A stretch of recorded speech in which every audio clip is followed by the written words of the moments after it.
बिस्मिल्लाहिर्रहमानिर्रहीम। व्यूअर्स, अपने पिछली वीडियो में हमने अपने कुछ इन्वेंटरी आइटम्स को ऐड किया था और वेंडर्स को भी ऐड किया था, और आज इस वीडियो में हम सीखेंगे कि हम किस तरह से अपनी इन्वेंटरी को परचेज कर सकते हैं। तो इन्वेंटरी को परचेज करने के लिए व्यूअर्स, आप अपने होम स्क्रीन के जो आपके पास होम स्क्रीन पर ऑप्शंस मौजूद हैं, वहाँ पर रिसीव इन्वेंटरी का ऑप्शन मौजूद है। हम यहाँ पर एज्यूम कर रहे हैं कि हमने अपने वेंडर को ऑलरेडी एक ऑर्डर प्लेस किया हुआ था कि हमें कुछ मोबाइल चाहिए, और वो मोबाइल्स हमें वो भेज चुका है जो हमने रिसीव कर लिए।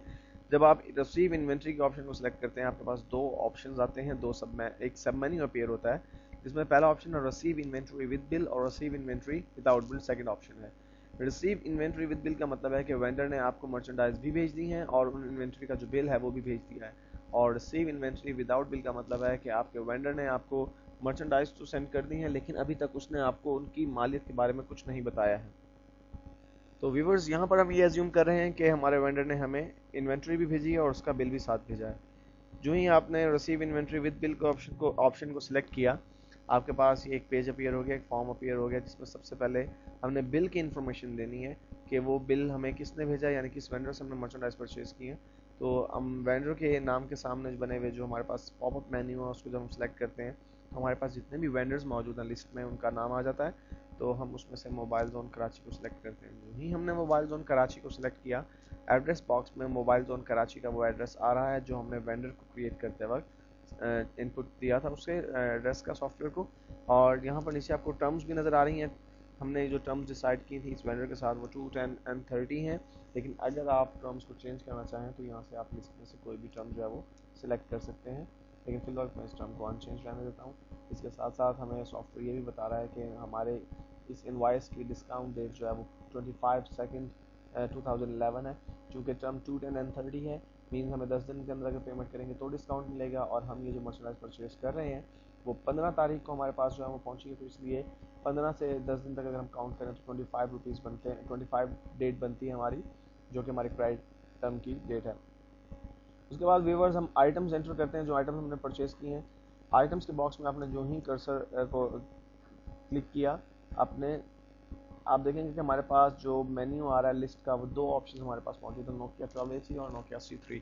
बेसिकली ये वो दो इन्वेंट्री आइटम्स हैं जो हमने ऐड किए हैं अब तक।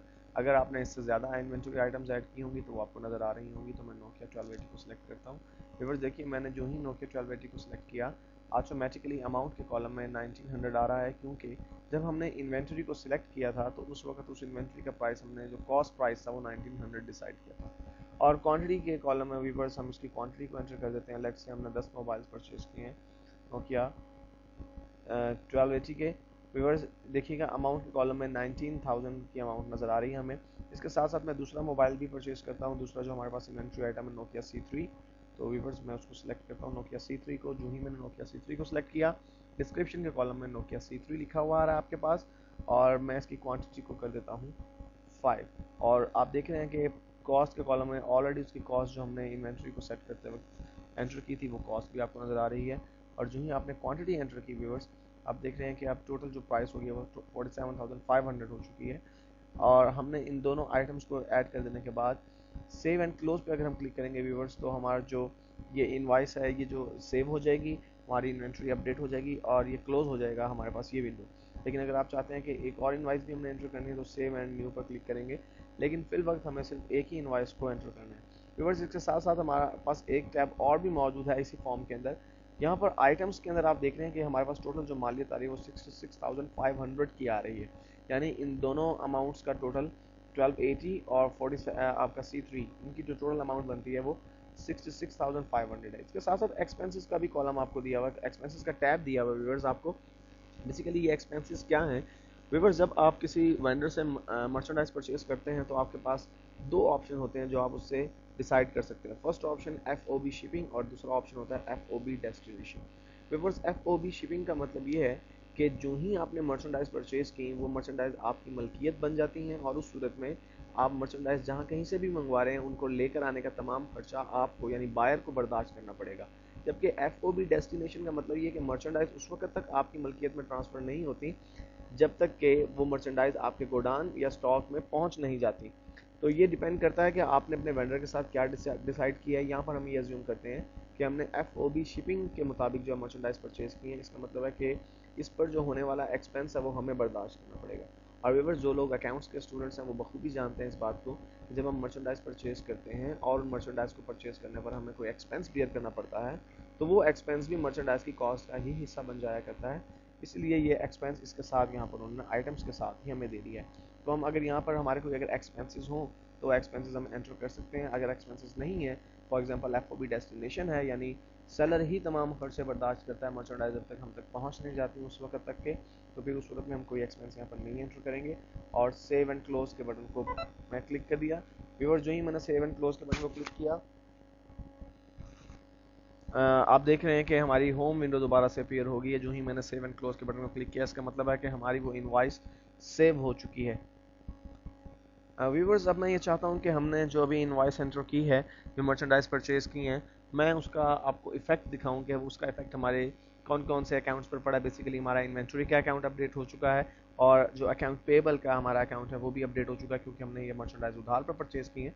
तो हम रिपोर्ट्स देखने के लिए रिपोर्ट्स के मेन्यू में से फिल वक्त हम पहले अपनी इन्वेंट्री की रिपोर्ट्स को सिलेक्ट करते हैं और आप यहाँ देखेंगे कि तमाम किस्म की जो हमारे पास रिपोर्ट्स हैं वो यहाँ पर मौजूद हैं। तो मैं इन्वेंट्री की रिपोर्ट को जब सिलेक्ट करता हूँ तो एक सब मेन्यू अपीयर होता है जिसमें इन्वेंट्री वैल्यूएशन समरी, यानी टोटल कितनी मालियत की अशिया हमारे पास मौजूद है, ये बताएगा हमें ये report. Inventory valuation detail, inventory stock status by item. तो सबसे पहले मैं inventory stock status by option by item को सिलेक्ट करता हूँ। तो आप देख रहे हैं व्यूअर्स कि इस वक्त आपका जो स्टॉक स्टेटस है वो आपको ये शो कर रहा है कि आपके पास 20 जो है, आपके पास 1280 का जो मोबाइल्स हैं वो आपके पास 10 की मालियत में अवेलेबल हैं और 10 पीस अवेलेबल हैं और 5 पीस आपके पास अवेलेबल हैं नोकिया C3 के अवेलेबल के। आप जो है वो मेन्यू में देख सकते हैं। बिल्कुल इसी तरह व्यूअर्स, अगर आप अपने अकाउंट्स पेबल को चेक करना चाहते हैं कि हमारे अकाउंट्स पेबल की डिटेल क्या है, तो वो भी आप यहीं पर रिपोर्ट्स के मेन्यू में से चेक कर सकते हैं। तो व्यूअर्स, अकाउंट्स पेबल की रिपोर्ट को देखने के लिए हम रिपोर्ट्स के मेन्यू में से वेंडर्स का ऑप्शन सेलेक्ट करते हैं। आप देखेंगे कि वेंडर्स के साथ भी हमारे पास बहुत सी हमारे पास रिपोर्ट्स मौजूद हैं, जिसमें से हम अपनी मर्ज़ी की रिपोर्ट जो है वो चेक कर सकते हैं। मिसाल के तौर पर मैं वेंडर्स के हवाले से सबसे पहले जो चीज़ चेक करना चाहता हूँ वो है वेंडर्स की समरी, कि वेंडर्स के बैलेंसेस इस वक्त कितने हैं और कितने लोगों के हमने पैसे देने। तो मैं वेंडर बैलेंस समरी को जब सिलेक्ट करता हूँ तो आप देख रहे हैं कि हमारे पास एक रिपोर्ट बन गई है जो हमें ये बता रही है कि मोबाइल जोन कराची का हमने 66,500 रुपीज़ अभी पे करना है, जो कि अभी हमने पे नहीं किया। तो व्यूअर्स, इस तरह से हम अपनी मर्चेंडाइज इन्वेंट्री को परचेज करके अपडेट कर सकते हैं।